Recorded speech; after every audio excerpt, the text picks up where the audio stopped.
tiene mucho, por supuesto, que ver, como mencionábamos, con la política. Sí. Lamentablemente, los hechos políticos no están aislados de los mercados económicos, es decir, la economía siempre responde mucho al tema de las expectativas, a la certeza, a la confianza que pueda tenerse en el panorama y, por supuesto, a las variables macroeconómicas, que hoy en Venezuela son temas que hablamos esta semana con Luis Crespo, que estuvo acá de la Universidad Central de Venezuela, y hablaba de eso, de cómo eso es para los médicos una suerte de perfil 20, Sí, que te va indicando más o menos sí. qué tiene y cómo irlo atacando. Y hoy en Venezuela no Sí. es de dominio público Los estas grandes variables. termómetros son la inflación y la devaluación. Así es. Sí. Bueno, es muy importante ver que tanto en la encuesta de opinión pública, en la Omnibus de Data Análisis, como y sobre todo en la encuesta multisectorial empresarial, que es a nivel de empresa, de Data Análisis, se pone de relevancia la atención que le está prestando el público en general y el empresariado al tema de inflación y al tema de evaluación. Entonces, esos son dos indicadores que están repuntando en la atención de esos dos segmentos. Ahora, es bien importante que la población en general entienda que el proceso de devaluación que estamos siguiendo es lo que pudiera llamarse progresivo, un crawling peg del inglés, muy usado en los ambientes de las grandes multilaterales como el Fondo Monetario Internacional, etcétera. Es una medida necesaria y es la forma adecuada para ir devaluando. La alternativa es una devaluación de 4 a 6 y pico como en el año 83 o de 7.50 a 14.50 como en el año 89, pues en el año 89 de 14.50, en el año 86 fue de 7 a 14.50, en el año 89 fue de 14.50 a 38. Entonces, ahí sí es verdad que quedamos todos tirados en el suelo. Entonces, lo que estamos haciendo es una mucho mejor forma de devaluar que esperar y engañarnos, autoengañarnos, porque pretender que si tu inflación es mayor que la devaluación, algún día vas a pagar la factura. Algún día tienes que ajustar ese tema del tipo de cambio. Y lo que está haciendo el gobierno es haciendo una devaluación progresiva. Ahora, ¿eso es suficiente para estabilizar la moneda? No. ¿Eso es suficiente para devolverle el valor a la moneda?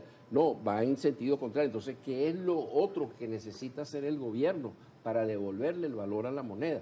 Bueno, tomar medidas que reactiven el valor de la moneda. ¿Y qué reactiva el valor de la moneda? La inversión, la producción, la productividad y la competitividad para incrementar y diversificar nuestras exportaciones. Como muchísimas veces ha dicho el mismo gobierno, tenemos que pasar a una economía post-rentista, tenemos que pasar a una economía de producción y diversificación. Bueno, eso es lo que le devolvería el valor a la moneda.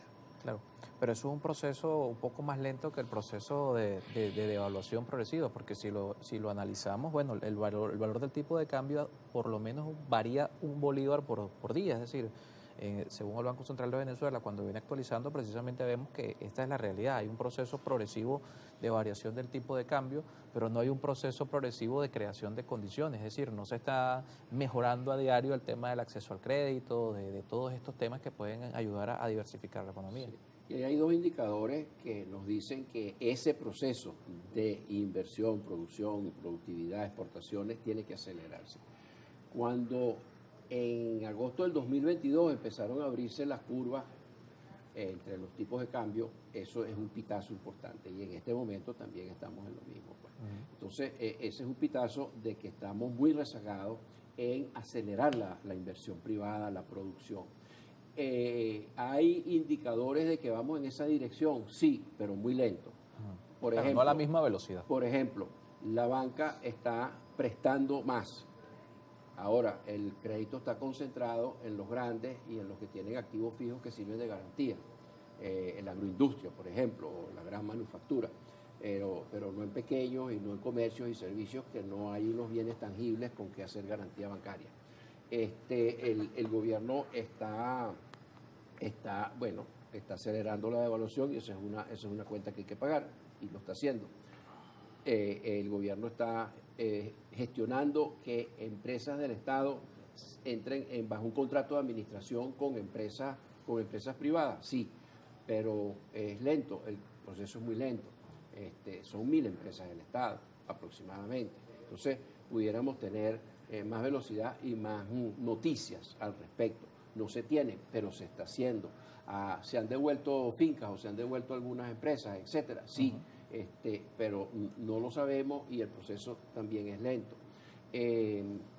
Bueno, hay algo que hay que acelerar, que es el desmontaje del encaje legal para que los bancos puedan prestar más y sobre todo prestar de los fondos en custodia, de los depósitos en custodia, que son los dólares, en donde están más o menos el 50% de los depósitos bancarios están en divisas, están en las cuentas custodias nuestras.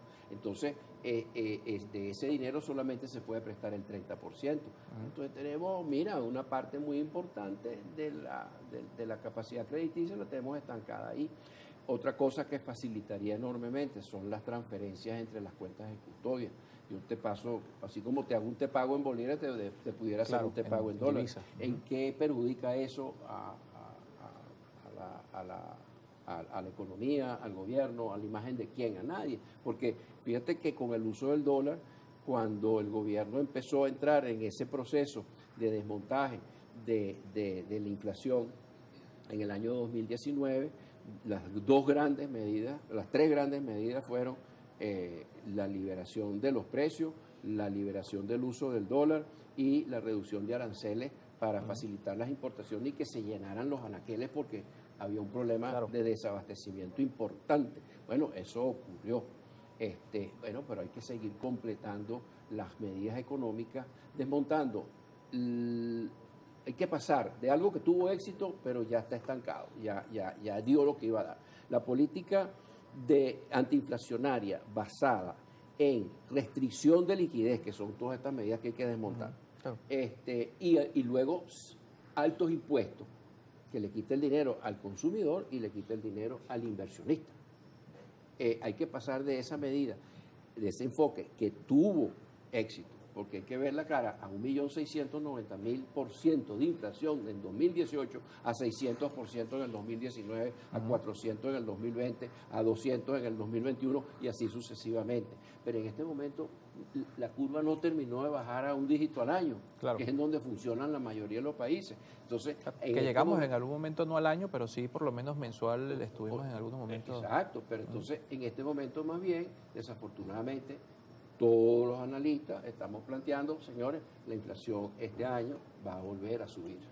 ¿Okay? Entonces, 3 dígitos bajos, sí, pero son 3 dígitos. Entonces, ¿qué hay que hacer? Bueno, reconocer que tuvimos éxito con un enfoque, pero ese enfoque dio lo que iba a dar. Ahora vale la pena ensayar el otro enfoque, que es promover que bajen los precios en función de mucha oferta. Bueno, hay que llamar al empresariado a que produzca. Vamos a hacer una pausa, estamos conversando con José Antonio Gil Yepes. ¿Qué papel juega el tema de la especulación? Porque dentro de este tema del mercado cambiario, un enfoque clave del Estado venezolano ha sido atacar